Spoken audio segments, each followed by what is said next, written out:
तो नमस्कार, मैं हूं आलोक पाठक और आप देख रहे हैं खबर दस्तक। एक चिट्ठी आती है और उस चिट्ठी को पढ़ने के बाद योगी खेमे के लोग निराश हो जाते हैं। दरअसल सूत्र बताते हैं कि जब से बिहार चुनाव के नतीजे आए हैं, योगी को प्रधानमंत्री बनाने का सपना देखने वाले लोग निराश हो गए थे, क्योंकि उनको उम्मीद नहीं थी। जो लोग योगी को प्रधानमंत्री बनाना चाहते हैं, वो उनको ये उम्मीद नहीं थी कि बिहार में बीजेपी इतना अच्छा करेगी। बीजेपी ने 89 सीटें जीत ली और उनका दुख तब पड़ गया जब जिस रघुनाथपुर विधानसभा में योगी प्रचार करने गए थे और योगी के लोगों ने दावा किया था, क्योंकि योगी ने वहां मंच से कहा था कि हमने उत्तर प्रदेश को माफियाओं से मुक्त कराया है। वो इशारा कर रहे थे मुख्तार और अतीक की बात। और आप लोग भी रघुनाथपुर से उसामा, जो कि साहबुद्दीन के बेटे, इनको हराइए। लेकिन साहब, उस सीट पे साहबुद्दीन का बेटा उसामा 9,000 वोटों से जीत गया। अब सोचिए, योगी खेमे के लोग दिन भर ये लिखते हैं कि इस वक्त हिंदू हृदय सम्राट योगी आदित्यनाथ की लोकप्रियता हिंदुओं में नरेंद्र मोदी से भी ज्यादा है। और वो जाके बिहार की रघुनाथपुर विधानसभा में कहते हैं, आह्वान करते हैं, उसके बाद भी ओसामा साहब जीत जाते हैं, साहबुद्दीन के लड़के।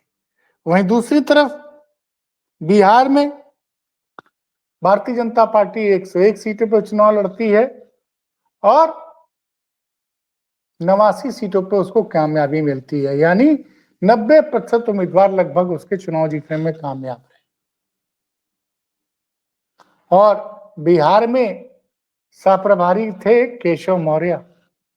वो केशव मौर्य जिनको कि 2022 में कुछ लोगों ने साजिश करके चुनाव हरा दिया, लेकिन तब भी मोदी और शाह ने केशव पे भरोसा जताया और उनको उप मुख्यमंत्री बनाया। इधर बीच लगातार केशव पर मोदी और शाह का भरोसा दिन पर दिन बढ़ता चला जा रहा है। लोकसभा चुनाव के तुरंत बाद केशव मौर्य ने कहा था उत्तर प्रदेश भाजपा कार्यकारिणी की बैठक में कि संगठन सरकार से बड़ा होता है। बार बार कहते हैं कि संगठन है, संगठन से सरकार बनती है। और इसी वजह से उनको महाराष्ट्र चुनाव में भी महत्वपूर्ण जिम्मेदारी दी गई थी, अब बिहार चुनाव में भी जिम्मेदारी दी गई और नतीजे भी बड़े अच्छे आए हैं। अब आज दिन में एक चिट्ठी आती है, जिस चिट्ठी को पढ़कर योगी को खेमा खामोश हो गया, क्योंकि योगी खेमा ये चाहता है कि योगी खेमा को पता है कि मोदी प्रधानमंत्री बाद में पहले बनेंगे, कहीं ऐसा न हो कि केंद्रीय नेतृत्व मोदी की जगह केशव मौर्य को मुख्यमंत्री न बना दे। और ये ऐसा होता हुआ दिखाई दे रहा है। अब आता हूं उस चिट्ठी का जिक्र। आप सोचिए, केशव मौर्य क्या है? उत्तर प्रदेश सरकार में उप मुख्यमंत्री हैं। क्या चिट्ठी है? भारतीय जनता पार्टी के राष्ट्रीय महासचिव की चिट्ठी है। ये प्रेस विज्ञप्ति जारी की जाती है आज दिन में। भारतीय जनता पार्टी के संसदीय बोर्ड ने बिहार में पार्टी विधायक दल के नेता के चुनाव हेतु श्री केशव प्रसाद मौर्य उप मुख्यमंत्री उत्तर प्रदेश को केंद्रीय पर्यवेक्षक नियुक्त किया है। श्री अर्जुन राम मेघवाल केंद्रीय विधि एवं न्याय मंत्री भारत सरकार तथा साध्वी निरंजन ज्योति पूर्व केंद्रीय मंत्री को केंद्रीय सह पर्यवेक्षक नियुक्त किया गया है।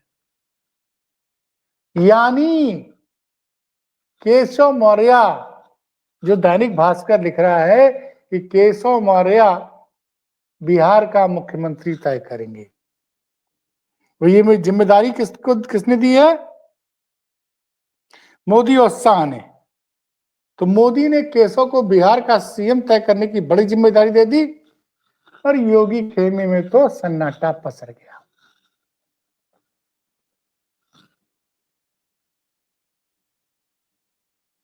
हमारे मित्र हैं पत्रकार अभिषेक उपाध्याय, आप लोग उनका चैनल देखते होंगे, बड़े पॉपुलर है यूट्यूब पे, ट्विटर पे भी। एक बिहार में केंद्रीय मंत्री थे पुराने आरके सिंह, जबरदस्त बयानबाजी कर रहे थे। कुछ लोग बताते हैं कि वो भी उसी खेमे के हैं। अब केशव मौर्य को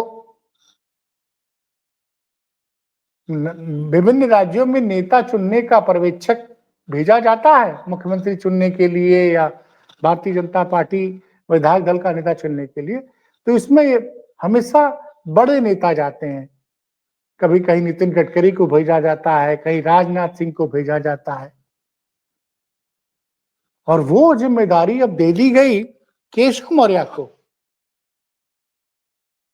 और केशव मौर्य और उनके साथ कौन कौन दिया है? सब पर्यवेक्षक किसको बनाया गया? अर्जुन राम मेघवाल और साध्वी निरंजन ज्योति को। तो ये दर्शा रहा है कि भारतीय जनता पार्टी अब इस चीज को समझ गई है। देखिए, बिहार में बार बार चर्चा हो रही है कि 5 पांडवों की वजह से बिहार में एनडीए ने बड़ी जीत हासिल की है। अब मैं 5 पांडवों को बता रहा हूं आपका नाम। 5 पांडव कौन कौन है? नरेंद्र मोदी, नीतीश कुमार, चिराग पासवान, जीतन राम मांझी, उपेंद्र कुशवाहा। ये पांचों में से पांचों दलित और पिछड़े समाज के हैं। तो 5 पांडवों के बलबूते आपने क्या किया? दलित और पिछड़े, नान, यादव, ओबीसी और दलितों का एक तरफा वोट मिला भारतीय जनता पार्टी को।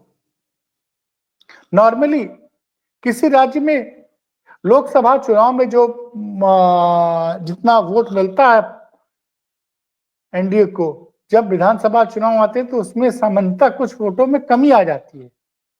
लेकिन 2024 का चुनाव भी इन्हीं 5 पांडवों के नेतृत्व में चुनाव लड़ा गया और एनडीए ने बिहार में बड़ी जीत हासिल की थी और लगभग वही वोट परसेंटेज बिहार में एनडीए का बरकरार रहा। मैंने बताया था, कल भी बताया था, आज फिर बता रहा हूं कि सबसे बड़ा मास्टर स्ट्रोक रहा चिराग पासवान, जो पिछली बार एनडीए का हिस्सा नहीं थे 2020 के लोकसभा चुनाव, माफ कीजिएगा 2020 के विधानसभा चुनाव में वो अलग होके पार्टी से लड़े थे। उन्होंने एनडीए से गठबंधन तोड़ दिया था। नतीजा ये रहा कि वो लगभग 6% के करीब वोट पाते हैं, लेकिन उनकी वजह से एनडीए को लगभग 30-35 सीटों का नुकसान हुआ था और इस बार वो एनडीए के साथ आ गए। नतीजा ये रहा कि एनडीए की सीटों में लगभग 80 सीटों का इजाफा हो गया। तो ये जो एक दलित तो पिछड़ों का एक 5 पांडव की टीम बनी है बिहार में, मुझे लग रहा है कि इसी चीज का अब यूपी में भी यही स्ट्रेटजी होगी। आप लिख के रख लीजिए कि जल्द ही योगी जी की जगह किसी दलित या पिछड़ों को उत्तर प्रदेश का मुख्यमंत्री बनाया जा सकता है, क्योंकि अब उनको समझ में आ गया है कि अगर इंडिया गठबंधन को रोकना है तो आपको दलित ओबीसी लीडरशिप पे ही भरोसा करना पड़ेगा। और दलित ओबीसी लीडरशिप ये बिहार में कामयाब रही, और यूपी और बिहार एक ही जैसे राज्य हैं, और यहां तो अखिलेश यादव ने पीडीए बना के लोकसभा चुनाव में एनडीए गठबंधन के से 1% ज्यादा वोट था इंडिया गठबंधन का। तो यहां दूसरी समस्या है, बिहार में तो लोकसभा चुनाव और राज्य लोकसभा चुनाव में एनडीए के पास 47.5% वोट था और इंडिया गठबंधन के पास 40%। और जब विधानसभा चुनाव हुए तो इंडिया गठबंधन का वोट शेयर बरकरार रहा है और इंडिया गठबंधन का वोट शेयर 2.5% कम हो गया, क्योंकि ओवैसी ने वहां 2% वोट शेयर लिया, 5 सीटें जीत ली। तो जो यादव मुस्लिम कॉम्बिनेशन था उसमें भी ओवैसी की वजह से सेध लग गई। लेकिन मैंने बताया ना कि वहां चेहरे कौन थे, वहां चेहरे थे नरेंद्र मोदी भारतीय जनता पार्टी की तरफ से जो ओबीसी समाज से आते हैं, और बिहार सरकार की तरफ से नीतीश कुमार, चिराग पासवान, जीतन राम मांझी और उपेंद्र कुशवाहा। इसमें 2 लोग दलित समुदाय से थे, चिराग पासवान और जीतन राम मांझी। 2 लोग पिछड़े और अति पिछड़े से थे, नीतीश कुमार, उपेंद्र कुशवाहा। और बिहार में पर्यवेक्षक बना के भेजना कि आप जाइए भारतीय जनता पार्टी विधायक दल के नेता का चुनाव करवाइए, और एनडीए के मुख्यमंत्री का भी, एनडीए का मुख्यमंत्री तो तय ही है, वो नीतीश कुमार ही 20 तारीख को शपथ लेंगे। कुछ खबरें आ रही हैं कि शायद स्पीकर को लेकर कुछ विधानसभा का अध्यक्ष को लेकर कुछ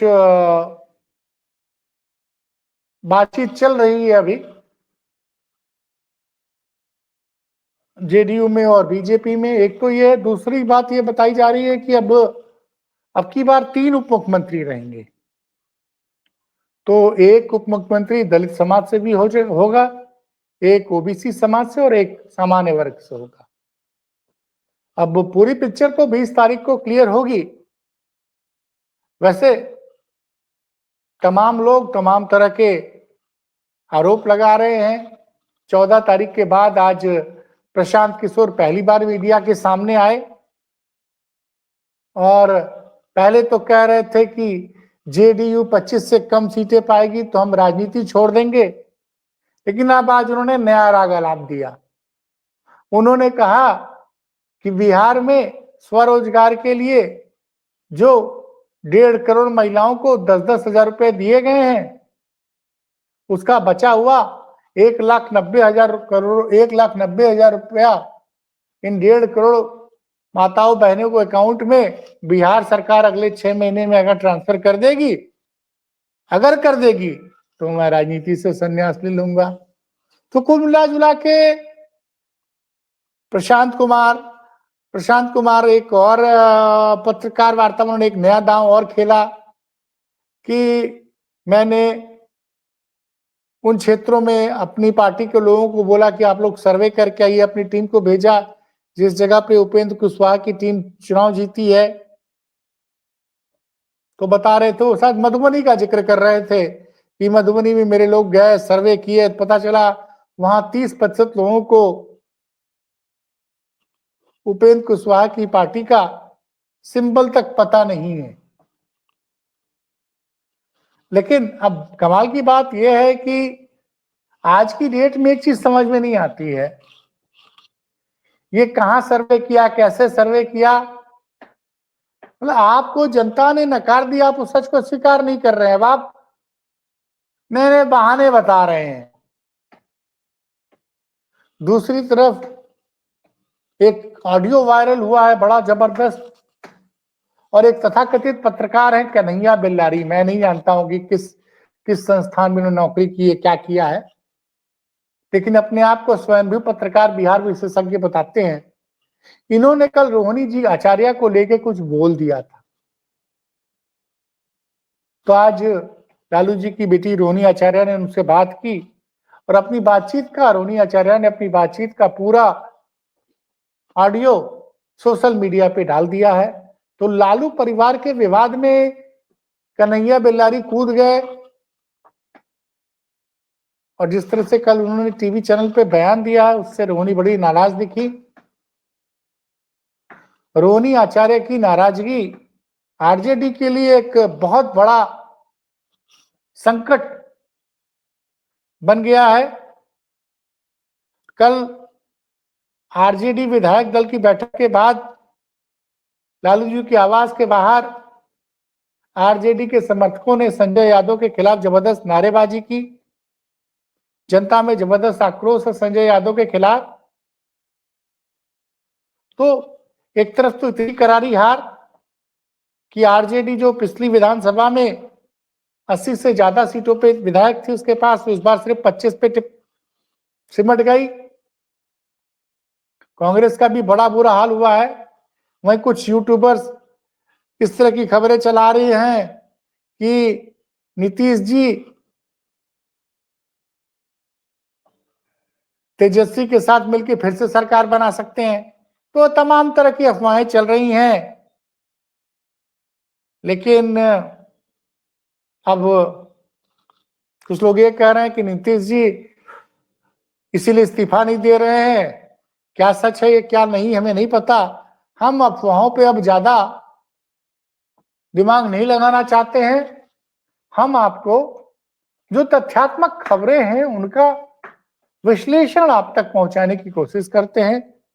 फिलहाल केशव को जिस तरह से केंद्रीय नेतृत्व का साथ मिल रहा है उससे लग रहा है कि जल्द ही उनको यूपी में बड़ी जिम्मेदारी क्या मतलब उनको मुख्यमंत्री बनाया जा सकता है, क्योंकि भारतीय जनता पार्टी ये बात अच्छी तरह जानती है कि जब तक वो पीडीए का काट नहीं ढूंढेगी, यानी पिछड़ा दलित आदि आबादी को जब तक नहीं साधेगी वो उत्तर प्रदेश में तीसरी बार उसकी सत्ता में वापसी संभव नहीं है।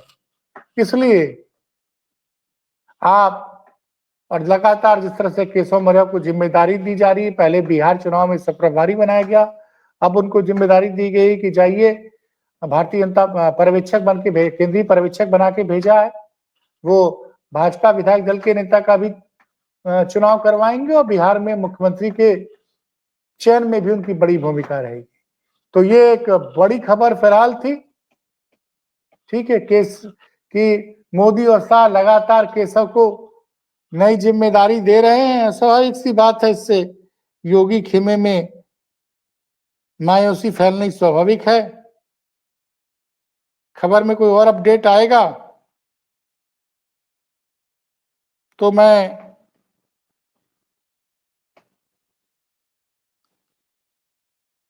कई जगह चल भी रहा है कि मोदी ने केशव को बिहार का सीएम तय करने की बड़ी जिम्मेदारी दी, योगी खेमे में परस गया सन्नाटा। धन्यवाद।